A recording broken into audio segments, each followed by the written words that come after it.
very technical. Can you hear this? Ladies and gentlemen, please welcome to Bluebell Talks, Academy Award winner, CBE recipient, Screen Actors Guild Award winner, BAFTA winner, Tony Award winner, Critics' Choice Award winner, Drama Desk winner, Outer Critics Award winner, Evening Standard Award winner, Glamour Award winner, and there are more. There are so many awards with this talented friend of mine, but most importantly, my bestie of 35 years, Zeta Jones! Hello, hello, hello. Oh, I was supposed to fade out there. Oh, that was so good. I'm so impressed. First of all, I wanted to say that for some reason I missed the text reminding me that you were going to do this chat, Bluebell chat. And I literally randomly was going through my Instagram, and there you popped up. And I was just, first of all, I think you should be on late night. I think you should have a slot somewhere. We have to work on that. Oh my gosh. Like, you know, like a new view or something like that, where we can all talk and chat and discuss the world. And I love that. Put the world to but I thought you were so good, first of all. And then second of all, I thought it was so informative, and with everything that's been going on in this world, and I hope that everyone's okay out there and abiding by the new kind of norm, which is difficult for everybody, but especially couples who have been planning what is probably the biggest day of their life. And with everything going on, and my, you know, my concern and sympathy and compassion and empathy for all people, and thanking my lucky prayers, my lucky stars, how lucky I am.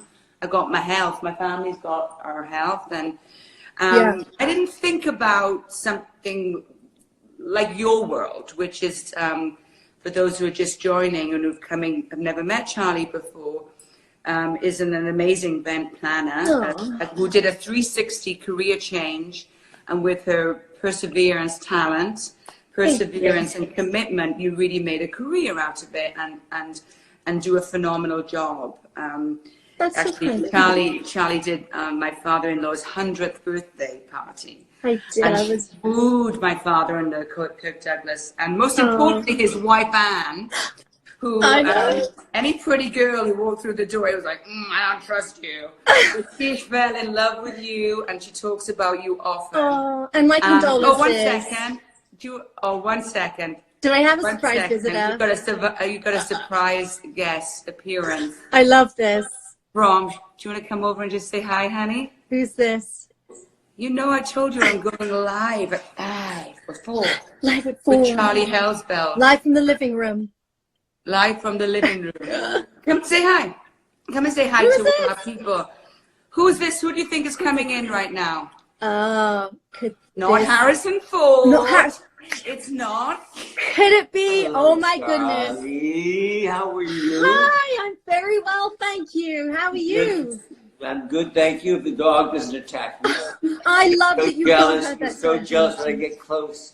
What a lovely gift you gave to her. Thank you. Thank you. It's very good. Thank you for joining us. This is wonderful. Well, thank you. Nice to see you. You look lovely. Absolutely. I like your glasses. Thank you. Well, I can't see the little comments without them. I wish I didn't have to have them all, but apparently my mom says I look more intelligent with them, so I'm going to keep them. You look fantastic in them. You can whip them off any moment you want. I can. Anyway, I was just telling everybody what a fantastic 360 into a different world Charlie did, and she did Kirk's birthday. Remember, what a great job. Wow, it was beautiful. Oh, it was actually, I found because he wrote me a beautiful note after the party, and of course I framed it, and he said the party was beautiful, thank you for planning an extraordinary party, I was delighted to be invited. That was just a wonderful event. I just love, he did have an amazing sense of humor, and my condolences, Michael, and to both of you and your family. It was a good life, Charlie. It really was. I mean, an amazing gentleman. And remember the first time I met him was well, probably at a dinner just after Dylan was born. And at about 9 o'clock, he stood up, and I just love this. He said, he stood up and he went, well, I have to go to the disco now. And I remembered that forever, and I and he flirted, didn't he, honey? Flirted until the very end. Outrageous flirt. And it was wonderful. You see, use FaceTime all the time, you know, to talk to each other, and I reach out to him and whoopsie, technical hitch. And I reach out to him and say, hey, Dad, how are you? Fine. Where's your wife? Of course, because he loved Catherine. No. I see y'all later. Oh, bye, Michael. Thank you for joining us. Bye, Michael's gone to cook dinner. Oh, yeah. Is he a good cook? Can he cook? No. Haven't you, honey? Going to peel a few potatoes and make a what? He gave me the finger.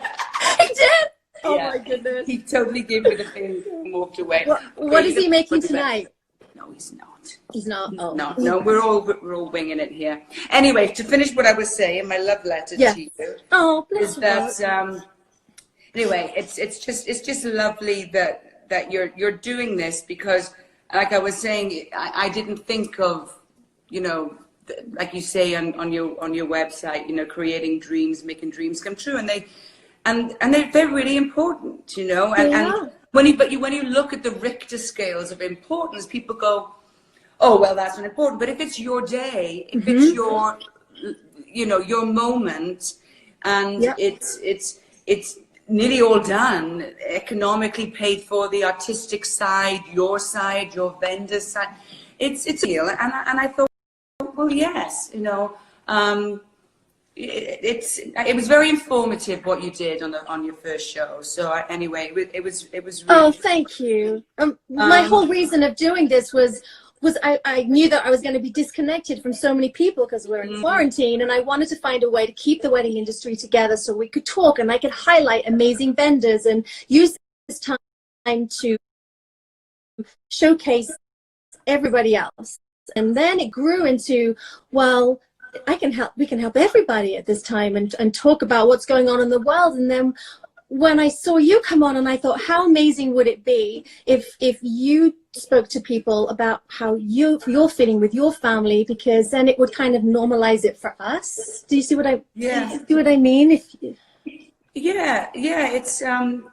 It's a profound time. It's you know, and it's not just confined to one spot, you know. It's it's on such an international pandemic, an international level, that I feel like, you know, there's the good and the bad of this. I think, you know, the bad is the reality. It's that we have a virus that's never been seen before, that has raged like in weeks throughout the world, with no cure. You know, attacking and kind of singling out the weakest of us, you know, whether it's the older or you know, if your health is compromised, but it's across the board, and so it kind of neutralizes us all. It makes us all as one in a way, just because you live there, or you have this, or you're able to afford best doctors in the world. It all negates that. It brings us back to a people of just being the same. Yes. Which I think, as a reality check, is an important thing that I think we forget when we're busy jumping on the tube, going on the bus, driving in the car, getting crazy with people because they overtook you, or being stressed out about little things that are important to you, but in the big picture, they're not so important, you know, but they're important to you. Yes. So for me, I think the lesson learned thus far, and I don't think this is going anywhere anytime soon. No. Is that you look after one another, you know, your self-centeredness kind of goes away. Yeah. My children are home. My son's at Brown. He's at school. He's at college, and my daughter Karis is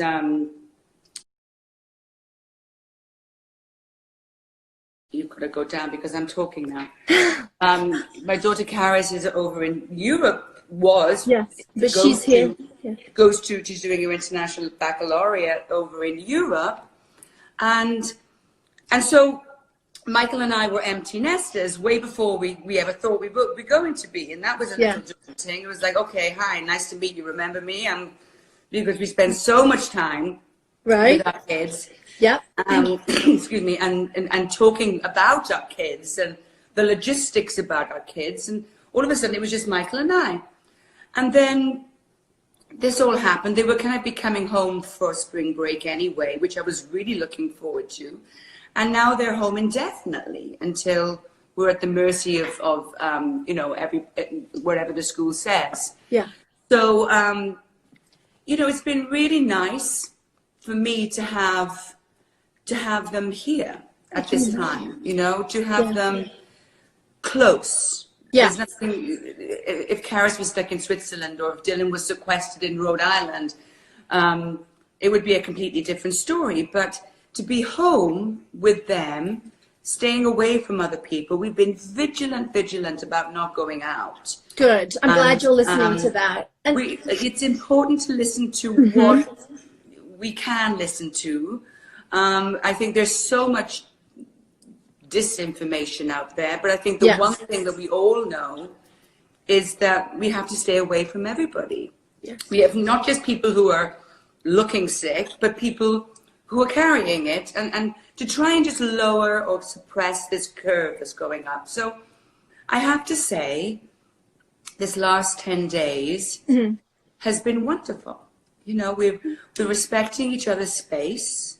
good. Well, how are you dealing with that? Because that was the question I had yesterday with this lovely Topeka that I spoke to. You know, is how are people becoming together 24/7 that aren't used to being together 24/7 without killing each other and having your space? What are you guys doing to? Well, I'll speak about me and then I'll speak about the family. You have to go down and choose something else now. You didn't choose stage.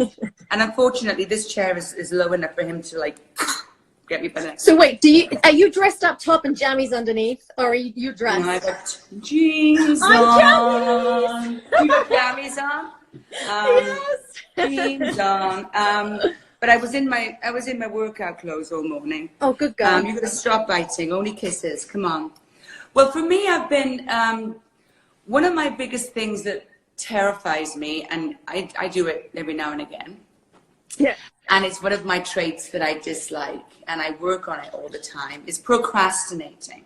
Oh, yes. Having big ideas when I wake up in the morning, and then not getting them done. Like, you know, and I'm a busybody. I have a amazing, well, sometimes exhausting energy. But every now and again, I get into this, I'll do that tomorrow.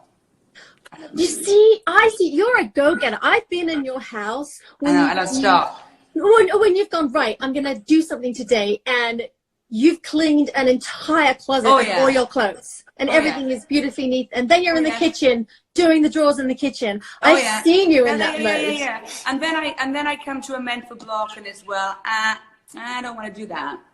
And